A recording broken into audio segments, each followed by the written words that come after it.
I am Mira, and this year I discovered that bread has a heartbeat of its own.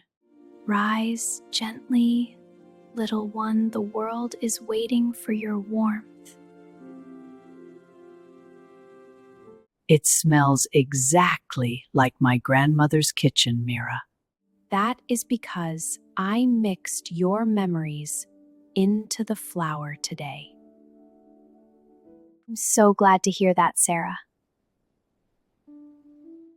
Is it as sweet as it looks in the glass? It is sweeter because it was made just for a brave boy like you. Wow, thank you! It looks so yummy! Thank you for helping me find my way to this silent peace. The mountains are like the dough waiting for the sun to bake them golden. Your bread is the talk of the coastline, Mira. Oh, really? That's so kind of you.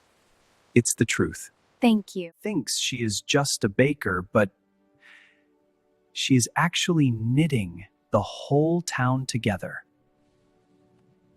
Do not let your coffee grow cold while you dream of new stories. Mira. Rumi work every day, and I see how she heals this town, one petal at a time. Would you like your usual tea to end your long and beautiful day? That sounds perfect, thank you. Make that too. Rest now, old friend, we have fed the souls of the weary today. The day ends with the scent of yeast and the promise of a new rising tomorrow.